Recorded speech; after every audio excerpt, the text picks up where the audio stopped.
పితా పుత్ర పవిత్రాత్మ నామమున ఆమెన్. ప్రభునందు మిక్కిలి ప్రియ సహోదరి సహోదరులారా, సామాన్య కాలపు 22వ ఆదివార వాక్య పరిచర్యకి మిమ్మందరినీ ప్రేమతో ఆహ్వానిస్తున్నాను. మార్కు సువార్త 7వ అధ్యాయము 7-8 వచనములు, 14-15 మరియు 20వ వచనము. యేసు పరిసయ్యులు ధర్మశాస్త్ర బోధకుల గురించి ఈ విధంగా పలికెను. మానవులు ఏర్పరచిన నియమములను దైవ ప్రబోధములుగా బోధించుచున్నారు, కావున వారు చేయు ఆరాధన వ్యర్థము అని రాయబడి ఉన్నట్లు మీరు దేవుని ఆజ్ఞను నిరాకరించి మానవ నియమములను అనుసరించుచున్నారు అని పలికెను. పిదప ఆయన జనసమూహములను తిరిగి పిలిచి, మీరు విని గ్రహించుకొనగలరు. వెలుపల నుండి లోపలికి పోయి మనుష్యుని అపవిత్రముగా చేయగలిగినది ఏదీనూ లేదు, కానీ లోపల నుండి బయటికి వెళ్ళినవే మనుష్యుని అపవిత్రముగా చెయ్యును. మానవుని మలినపరచునది వాని అంతరంగము నుండి వెలువడినదియే అని యేసు బోధించను. క్రీస్తునాథుని యందు మిక్కిలి ప్రియులగు సహోదరి సహోదరులారా, మన విశ్వాస ప్రయాణములో, మన ఆధ్యాత్మిక జీవితములో మనం ఎప్పుడూ కూడా అలర్ట్గా ఉండాలి, చురుకుగా ఉండాలి. మనను మనం మన విశ్వాస జీవితాన్ని గురించి ఒక ప్రశ్న వేసుకుంటూ ఉండాలి ఎల్లప్పుడూ కూడా. నేను చేసేటువంటి ఈ ప్రార్థనా జీవితం, నేను జీవించేటువంటి ఈ విశ్వాస జీవితం పై ఆచారాలు మాత్రమేనా, ఆత్మశుద్ధితో కూడినటువంటిదా? నా విశ్వాస జీవితం, నా క్రైస్తవ జీవితం పై ఆచారాలకే పరిమితం అవుతుందా? ఆధ్యాత్మికంగా హృదయ పరివర్తన, మారు మనసు, పవిత్రత, దీనత వీటి వైపు నడిపిస్తుందా లేదా? ఆత్మ పరిశీలన చేసుకోవాలి. ఒకవేళ మనం చేసేటువంటిది ఆచారాలకు మాత్రమే పరిమితమైపోతే, ప్రియులారా, మన ఆత్మీయ జీవితం పెద్ద ప్రమాదంలో పడినట్లే. దానికి బదులుగా నా యొక్క విశ్వాస జీవితం అనేటువంటిది నన్ను మారు మనస్సునకి, హృదయ శుద్ధికి, అన్నిటికంటే ముఖ్యంగా నడిపిస్తున్నట్లయితే, పరులకు మేలు చేయటానికి నడిపిస్తున్నట్లయితే, దేవునికి దగ్గర చేస్తున్నట్లయితే సంతోషించాలి, దేవునికి స్తోత్రాలు తెలియజేయాలి. ఒకసారి ఇద్దరు ఋషులు ప్రయాణమై వెళుతున్నారు, ఇద్దరు మునులు ప్రయాణమై వెళుతున్నారు. వారి యొక్క ఆచార కర్మలలో, వారి యొక్క సిద్ధాంతాలలో, మానవులు ఏర్పరచుకున్నటువంటి వారి యొక్క కట్టుబాటులో ఒకటేంటంటే, ఆ ఋషులు, ఆ మునులు స్త్రీని తాకకూడదు ఎట్టి పరిస్థితుల్లో కూడా. ఈ నియమం వారికి ఉంది, ఈ కట్టుబాటు వారికి ఉంది. ఈ ఇద్దరు మునులు కూడా కుర్రవాళ్ళు, ప్రయత్నం చేస్తున్నారు మునులుగా, తర్ఫీదులో ఉన్నటువంటి వారు. ఇద్దరు వెళుతున్న సమయంలో ఒక చోటకు వచ్చిన తర్వాత ఒక పెద్ద నది ప్రవహిస్తూ ఉంది, గలగల పారుతూ ఉంది, చాలా లోతుగా ఉంది. సుమారుగా గొంతు లోతు నీళ్లున్నాయి. ఈ ఇద్దరు ఋషులకి కూడా, ఈ ఇద్దరు మునులకి కూడా ఈత కొట్టడం వచ్చు. వాళ్ళు నదిని దాటుదాము అనుకున్న సమయంలో వారు మరొక చిత్రాన్ని చూశారు. ఏమిటి అంటే, ఒక స్త్రీ ఆ ఏటి ఒడ్డున, ఆ నది ఒడ్డున నిలబడి భయముతో బిక్కుబిక్కుమంటా ఉంది. ఎవరు దాటిస్తారనన్ను ఆ దరికి అని భయపడుతూ ఉంది. కుటుంబాన్ని చేరుకోవటానికి, భర్తని, పిల్లలను చేరుకోవటానికి భయముతో ఉంది. అప్పటికే సాయంకాలం అవుతుంది, పొద్దుగొగుతా ఉంది. వాళ్ళల్లో ఒక శిష్యుడు, అంటే ఒక ముని, మారు మాట్లాడకుండా వెళ్ళి, అమ్మా, నీకు అభ్యంతరం లేకపోతే నా మెడల మీద కూర్చోమ్మా, నేను నిన్ను ఆ ఒడ్డుకు చేరుస్తాను తల్లి అని చెప్పాడు సవినయంగా. వేరే మార్గం లేక ఆ తల్లి ఆ యొక్క ముని యొక్క మెడల మీద కూర్చుంది. ఆ ముని ఆ నదిని దాటి ఒడ్డుకు చేరాడు. ఆ తల్లిని అక్కడ దించి వారిరువురు కూడా వందనాలు చెల్లించుకొని ఆ తల్లి తన దారిన తాను వెళ్ళిపోయింది. అయితే ఈ ఇద్దరు మునులలో ప్రక్కన ఉన్న ముని ఈ స్త్రీని ఈ దరికి తీసుకొని వచ్చినట్టు మునితో, నీవు మన సిద్ధాంతానికి వ్యతిరేకంగా ప్రవర్తించావు, మన కట్టుబాట్లకు వ్యతిరేకంగా ప్రవర్తించావు, మన నియమాలకు వ్యతిరేకంగా ప్రవర్తించావు అని ఏలెత్తి చూపించటం ప్రారంభించాడు. విడిచిపెట్టట్లా, వదిలిపెట్టట్లా. నువ్వు హద్దులు మీరావు, కట్టుబాట్లు మీరావు, సిద్ధాంతాలు మీరావు అని ఎత్తి పొడుస్తా ఉన్నాడు. చివరికి వారు చేరవలసిన గమ్యం చేరుకున్నారు. ఇద్దరు కూడా నిద్రకు ఉపక్రమిస్తున్నారు, నిద్రించటానికి సిద్ధపడుతున్నారు. ఇద్దరు పడుకున్నారు. పడుకున్న తర్వాత ఆ ప్రక్కన ఉన్నటువంటి ముని ఈ స్త్రీని ఈ దరికి చేర్చినట్టు మునితోటి అన్నాడు, నీవు ఈరోజున పెద్ద పొరపాటు చేశావు, చెయ్యకూడదే చేశావు, స్త్రీని నీ భుజాల మీద మోసావు, స్త్రీని తాకావు అని చెప్పాడు. వెంటనే ఆ స్త్రీని ఈ ఒడ్డుకు చేర్చిన ముని ఒక మాట అన్నాడు, సహోదరా, నేను ఆ స్త్రీని ఆ ఒడ్డునే విడిచిపెట్టాను, కానీ నీవు ఆ స్త్రీని ఇంకా నీ హృదయంలో మోస్తూనే ఉన్నావు, దయచేసి ఆ స్త్రీని విడిచిపెట్టు అని చెప్పాడు. క్రీస్తునాథుని యందు ప్రియులకు సహోదరి సహోదరులారా, ఎప్పుడైతే మనం ఆచారాలని, కట్టుబాట్లని, నియమాలని అర్థం పర్థం లేకుండా చేస్తామో, పరులకు ఉపయోగం లేకుండా చేస్తామో, ఈ విధంగా తయారవుతారు ప్రియులారా. ఈనాడు యేసు ప్రభువు చాలా స్పష్టముగా కరాఖండిగా ఆచారాలు సిద్ధాంతాలు కాదు, ఈ మానవ నిర్మితమైనటువంటి నియమాలు కాదు ముఖ్యం, దేవుడిచ్చినటువంటి ఆజ్ఞ ముఖ్యము, దేవుడిచ్చినటువంటి కట్టుబాట్లు ముఖ్యము. ఇది ముఖ్యమని చెప్తున్నాడండి యేసు ప్రభు చాలా స్పష్టంగా. ప్రియులారా, ఈ వాక్య పరిచర్యలోనికి ముందుకు వెళ్ళటానికి ముందుగా మీరు ఒక విషయాన్ని తెలుసుకోవాలి. ఏమిటి అంటే, దేవుడు నిర్గమకాండములో, అదేవిధంగా మనం ఈ పెంటెట్యూక్ మొదటి 5 గ్రంథాలలో, 2, 3, 4, 5 గ్రంథాలలో, అనగా నిర్గమకాండము, సంఖ్యాకాండము, లేవీకాండము, అదేవిధంగా ద్వితీయోపదేశకాండం, ఈ 4 పుస్తకాలలో ఈ 10 ఆజ్ఞలను దేవుడు మనకిచ్చాడని మనం నేర్చుకుంటాం. అవి పలుమార్లు వస్తాయి. ద్వితీయోపదేశకాండంలో కూడా మనకి అన్నీ ఒక చోట కాపోయినా కానీ వస్తూ ఉంటాయి. దేవుడు ఇశ్రాయేలు ప్రజలకి, అదేవిధంగా క్రైస్తవులకి కూడా ఈ 10 ఆజ్ఞలను ప్రసాదించాడు. ప్రతి క్రైస్తవుడు కూడా ఈ 10 ఆజ్ఞలను పాటించాలి. పాత నిబంధనవిగా అనకూడదండి అవి అందరికీ కూడా వర్తించేటువంటివే.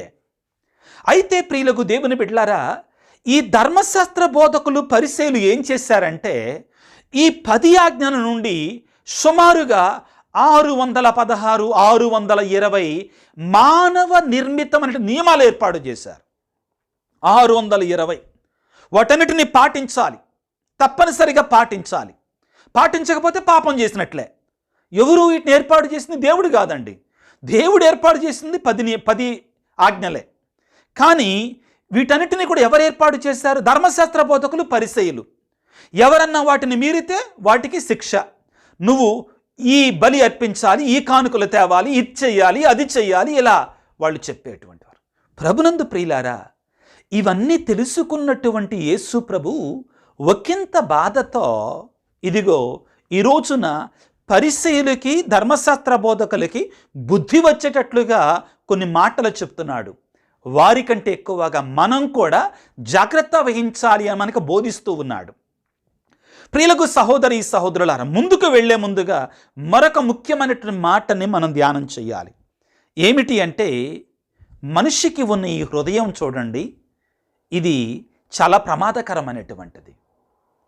ఇవి నా మాటలు కాదండి, ఫాదర్ విజయరాజు మాటలు కాదు.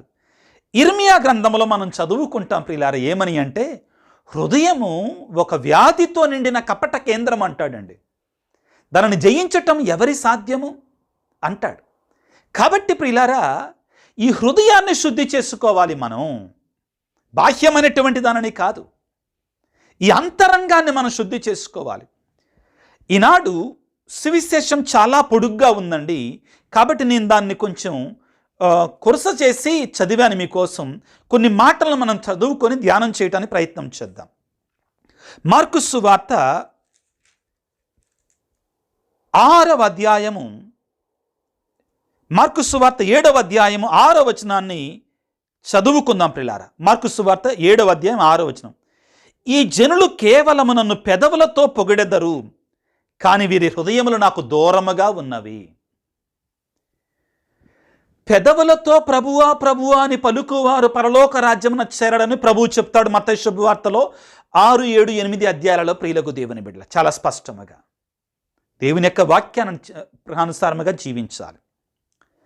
సమూవేలు మొదటి గ్రంథములో ప్రియులారా, దావీదు మహారాజు యొక్క ఎన్నిక సందర్భములో దేవుడు మహా గొప్ప వాక్యాన్ని చెప్పాడు. ఏమిటి అంటే, నరుడు వెలుపని రూపును మాత్రమే అవలోకిస్తాడు, పరిశీలిస్తాడు, కానీ దేవుడు హృదయమును అవలోకిస్తాడు.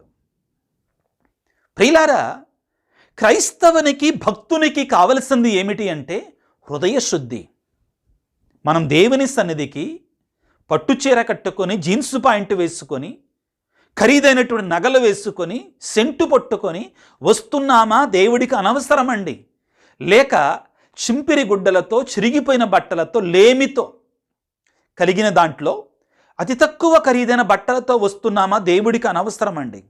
కానీ నీవు విరిగి నలిగిన హృదయముతో వస్తున్నావా లేదా? మారు మనసుతో, హృదయ శుద్ధితో వస్తున్నావా లేదా? ఈరోజు యేసు ప్రభు పలికినట్లు ఒక ఘనమైన వాక్యాన్ని మీ ముందుంచుతాను ప్రియులారా. ఏమిటి అంటే, మార్కు సువార్త 7వ అధ్యాయం 7వ వచనం. మార్కు 7:7 అండి. మానవులు ఏర్పరచిన నియమములను దైవ ప్రబోధములుగా బోధించుచున్నారు. మనం చేయకూడని తప్పేంటంటే, ఈ పరిసయ్యులు ధర్మశాస్త్ర బోధకులు చేసిన తప్పేంటంటే, వాళ్ళు ఏర్పాటు చేసినట్టు నియమాలని దేవుని యొక్క ప్రబోధాలుగా బోధిస్తున్నారు, దేవుని మాటలుగా బోధిస్తున్నారు, దేవుని నోట్లో పెడుతున్నారు. కుదరదు అది. ప్రభు దీన్నే ఖండిస్తున్నాడు, దీనినే ఖండిస్తున్నాడు పిల్లరా. మానవులు ఏర్పరచిన నియమములను దైవ ప్రబోధములుగా బోధించుచున్నారు, కావున వారి ఆరాధన వ్యర్థమవుతుంది. మీరు దేవుని యొక్క ఆజ్ఞలను నిరాకరించి మానవ నియమములను అనుసరించుచున్నారు. దేవుని యొక్క ఆజ్ఞలకు తిలోదకాలు ఇస్తున్నారండి పరిసయ్యులు, ధర్మశాస్త్ర బోధకులు. మరి వేటికి ప్రాధాన్యత ఇస్తున్నారు? మానవ నియమాలకే ప్రాధాన్యత ఇస్తున్నారు. ఉదాహరణ ఒకటి చెప్తానండి మీరందరూ అర్థం చేసుకోవడానికి. ఏమిటి అంటే, పరిసయ్యులు, ధర్మశాస్త్ర బోధకులు ఏమని రానున్న ఆ తర్వాత కాలంలో 10 ఆజ్ఞలు వచ్చిన తర్వాత ఏం సృష్టించారంటే, మార్కు సువార్త 7:11, ఎవడైనా తన తండ్రితో కానీ తల్లితో కానీ నా నుండి మీరు పొందవలసినటువంటిది దైవార్పితమైనది అని చెప్పినచో అట్టివాడు తండ్రిని కానీ తల్లిని కానీ ఆదుకోవలసిన అవసరం లేదు. వివరణ ఇస్తాను, జాగ్రత్తగా వినండి. పరిసయ్యులు, ధర్మశాస్త్ర బోధకులు ఏ విధంగా తయారు చేశారంటే ప్రజలని, బోధనలని, దేవుని యొక్క ఆజ్ఞలను ఎలా మార్చారంటే, దేవుడేమన్నాడు? తల్లిని తండ్రిని గౌరవించుదువుగాక, 4వ ఆజ్ఞ. అవును, మనం నిర్గమకాండంలో చదివితే తల్లిని తల్లిని గౌరవించుదువుగాక అని పలికి అక్కడ ఒక దీవెన ఉంటుందండి. అట్టివాడు దీర్ఘాయుష్మంతుడగును, దేవుని దీవెనలు పొందుతాడు. ఇక మిగిలిన ఏ ఆజ్ఞల తర్వాత కూడా దేవుని దీవెనలు ఉండవండి. కాబట్టి తల్లిని తండ్రిని అందుకే మనం గౌరవించాలి. అందుకే నేను చాలాసార్లు తల్లిని తండ్రి వృద్ధులని గౌరవించాలని చాలా వాక్యాలు నేను చెప్తానండి. ఆ దీవెనలు మీకే, మనకే. ఇక్కడ పరిసయ్యులు, ధర్మశాస్త్ర బోధకులు ఏం చేశారంటే, ఒక తల్లి కానీ తండ్రి కానీ వృద్ధులైపోయారు. వాళ్ళని చూసుకోవాల్సిన బాధ్యత కుమారుడిది, కుమార్తెది. కానీ పరిసయ్య, ధర్మశాస్త్ర బోధకులు ఏం చేశారంటే, మీరు ఒకవేళ మీ తల్లికి తండ్రికి ఇవ్వాల్సిన దానిని మా దగ్గరకు వచ్చి దేవుడు హుండీలో వేసేసారనుకో, ఇక మీరు మీ తల్లిని తండ్రిని పట్టించుకోవాల్సిన అవసరం వల్ల, కాబట్టి మీరు ఇంకా తల్లిని తండ్రిని పట్టించుకోకపోయినా కానీ మీకేం కాదు, మీరు దేవుని ఆజ్ఞ చేసినట్టే. ఎలా అవుతుందండి అది?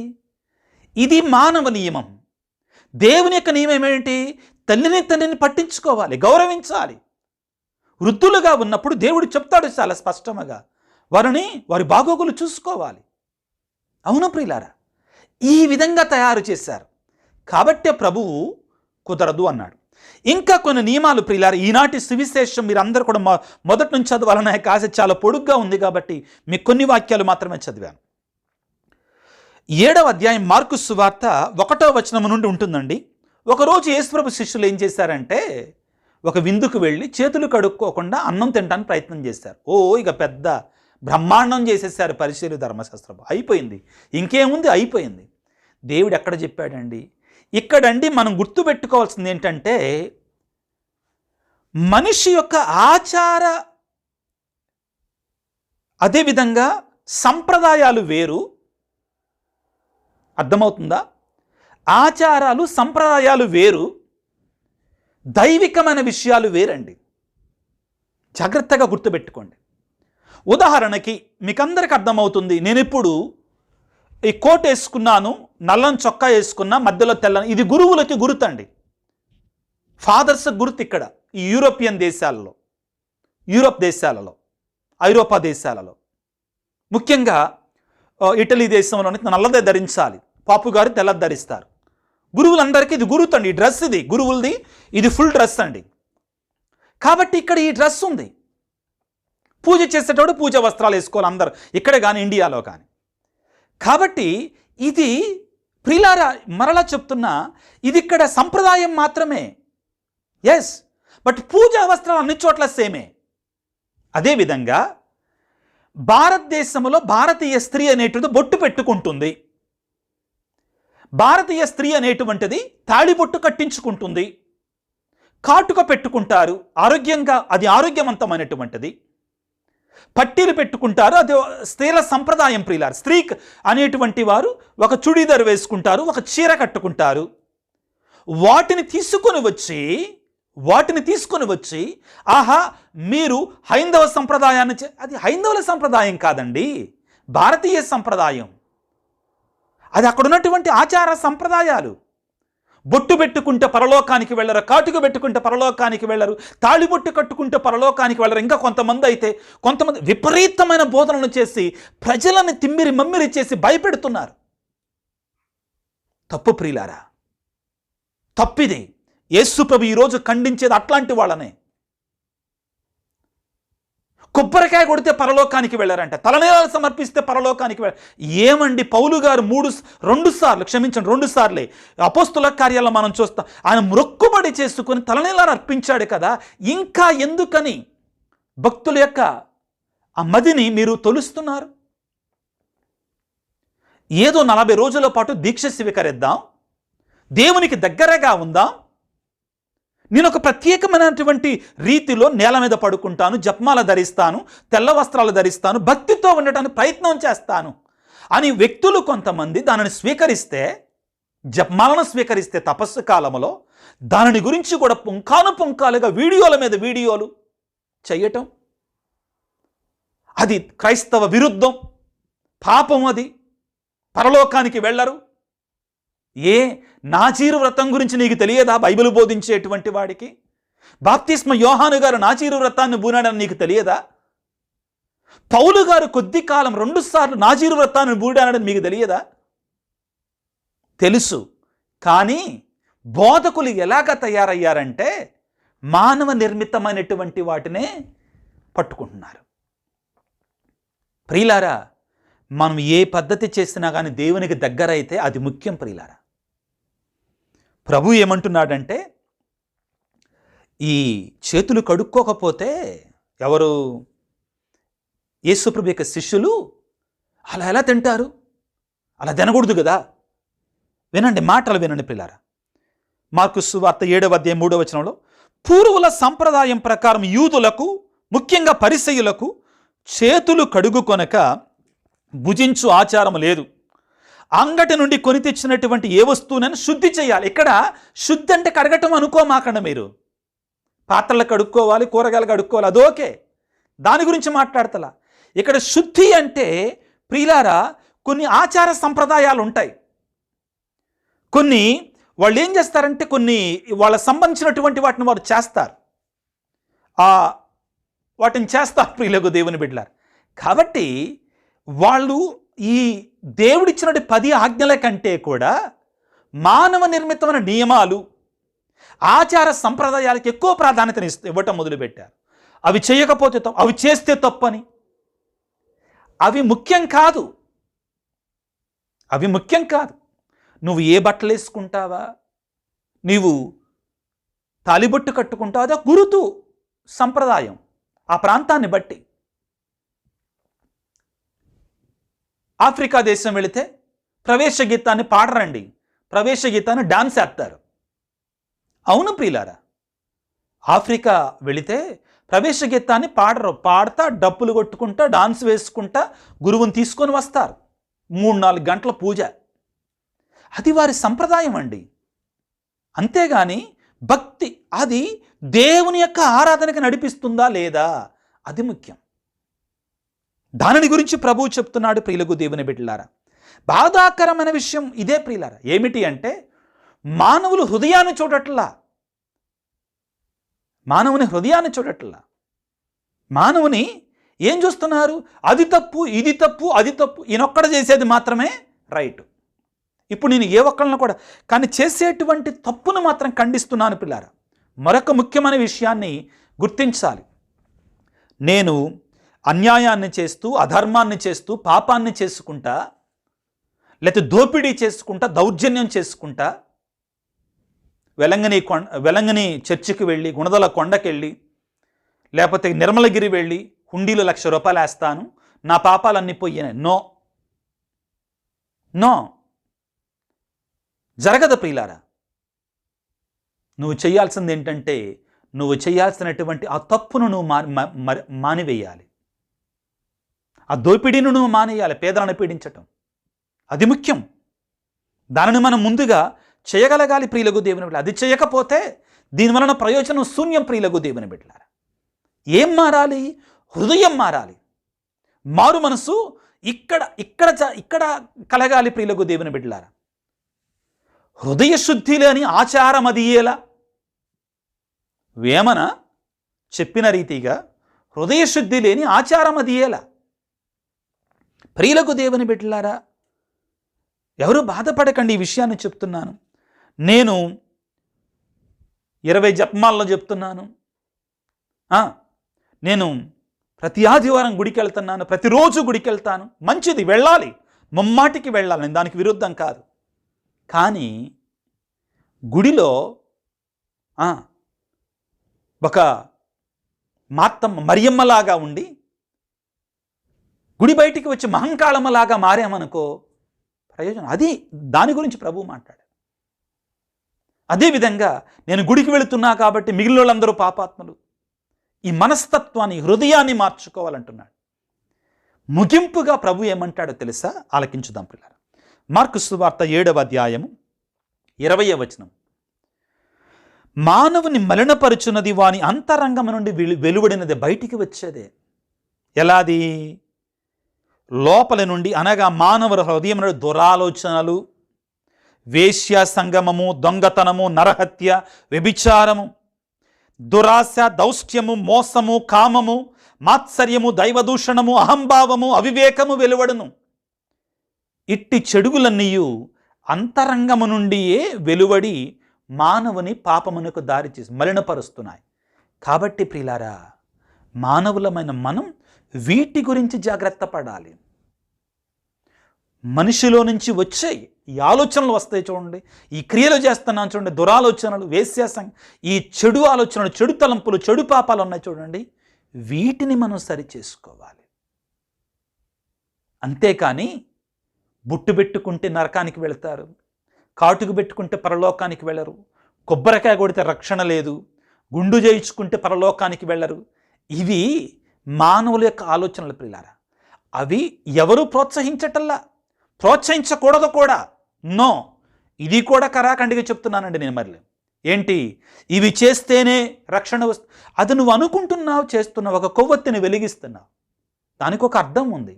దేవుని సన్నిధిలో నిన్ను నీవు అర్పించుకుంటున్నావు, నీవు క్రొవ్వొత్తిలాగా కరిగిపోవాలి దేవుని సన్నిధిలో.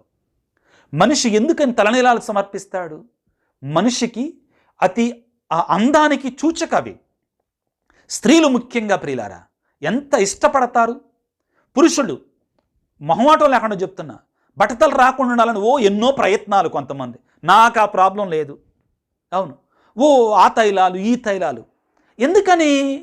అది అందాన్ని ఇస్తుంది. అటువంటి దానిని నువ్వు దేవునికి సమర్పిస్తున్నావంటే, ఇది నేను చెప్పాలనుకున్న పాయింట్ ఇక్కడ. అంటే ఒక కానుక ఇస్తున్నావు, తప్పు లేదు అందులో. ఒక కొబ్బరికాయ కొడుతున్నావు, కొబ్బరికాయ అనేటువంటి శ్రేష్టతకు గురుతు, దానిలో ఉన్న తెలుపు కానీ దానిలో ఉన్న పవిత్రతకు గురుతు ప్రియులారా, అంతే. అది ఒక సూచన అంతే. అది నువ్వు చేస్తావా చెయ్యవా నీ ఇష్టం.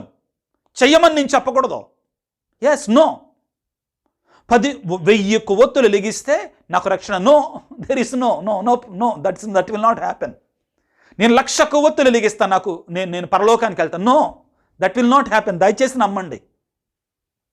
నేను 1,000,000 కొవ్వొత్తులు వెలిగిస్తా పరలోకానికి, నో. నువ్వు 101 టెంకాయ కొడతా పరలోకానికి వెళ్తా, నో, రక్షణ లేదు.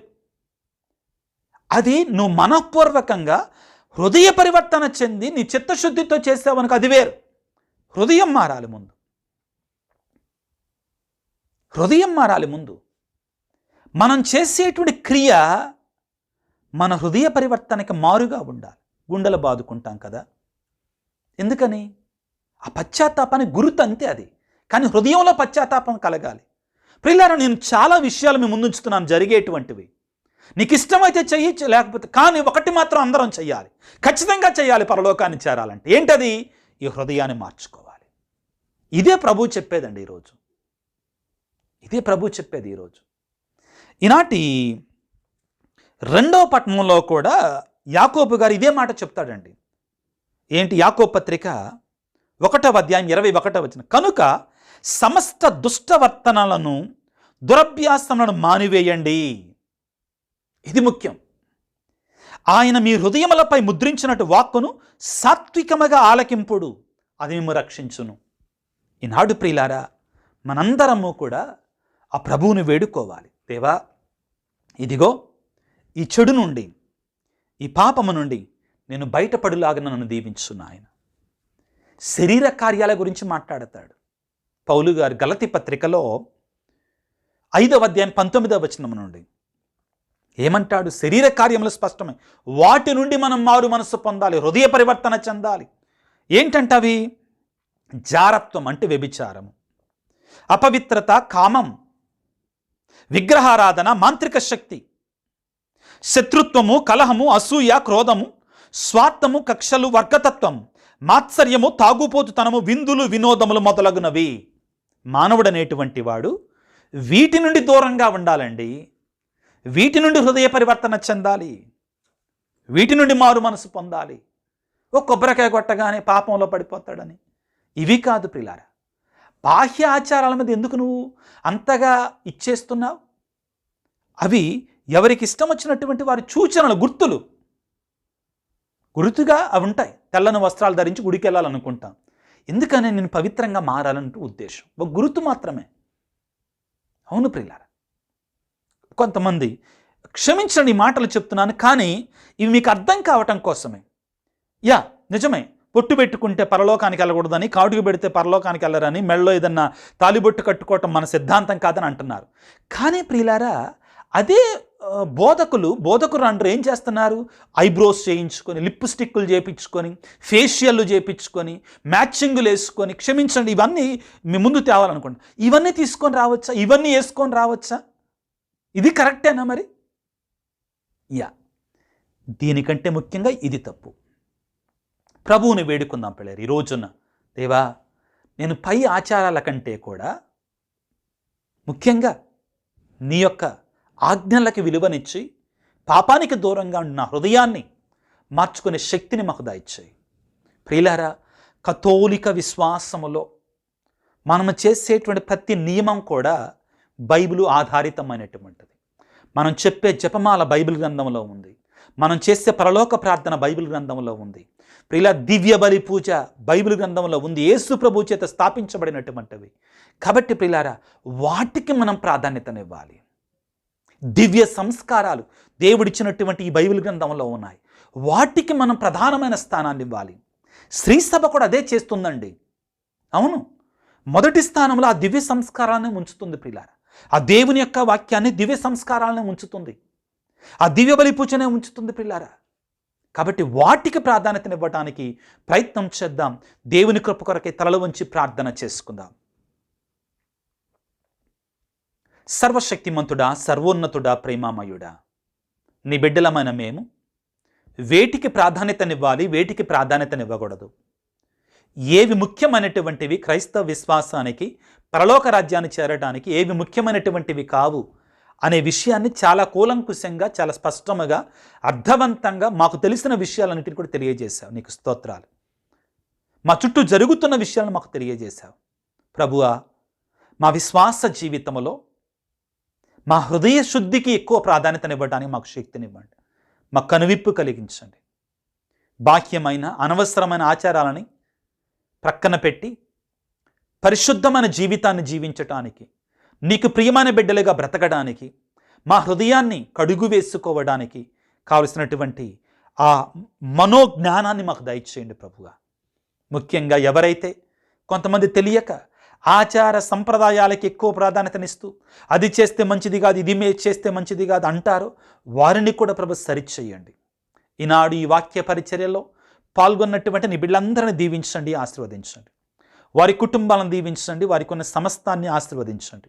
అనారోగ్యంతో బాధపడుతున్న బిడ్డలని గాయపడిన హస్తాలతో తాకి స్వస్థపరచండి.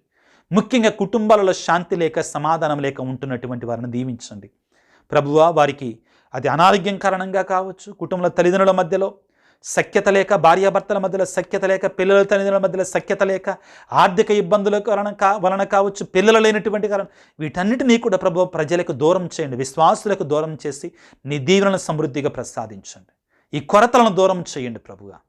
అదేవిధంగా మా కొరకు ప్రార్థించండి స్వామి. పిల్లల చదువుల నిమిత్తమై, కుటుంబంలో శాంతి నిమిత్తమై, అనారోగ్యం నిమిత్తమై ప్రార్థించండి స్వామి అని అడిగేటువంటి ప్రతి బిడ్డను కూడా మీరు దీవించమని, ఆశీర్వదించమని, నీ హేరాళమైన ఆశీర్వాదాలతో నింపమని, మా కొరకు ప్రార్థించండి అని మెసేజ్లో ఉంచుతున్న వారిని ప్రత్యేకంగా దీవించమని, ఈ సువార్త ప్రచార ప్రక్రియలో, ఈ యూట్యూబ్ ప్రయాసలో ప్రభువా ఆర్థికంగా సహాయం చేస్తున్నటువంటి వారిని ప్రత్యేకంగా జ్ఞాపకం చేసుకొని వారిని దీవించమని, ఆశీర్వదించమని, వారి సహాయానికి తగినట్లుగా వారిని దీవించమని మా ప్రభు అయిన క్రీస్తు ద్వారా వేడుకొనుచున్నాము తండ్రి, ఆమెన్. ప్రభువు మీతో ఉందురుగాక, మీ ఆత్మతో ఉందురుగాక. సర్వశక్తి గల సర్వేశ్వరుడు పిత, పుత్ర, పవిత్రాత్మ మిమ్మందరిని చల్లగా దీవించి ఆశీర్వదించి కాపాడుదురుగాక. God bless you. దేవుడు మిమ్ము దీవించుగాక. ఆమెన్.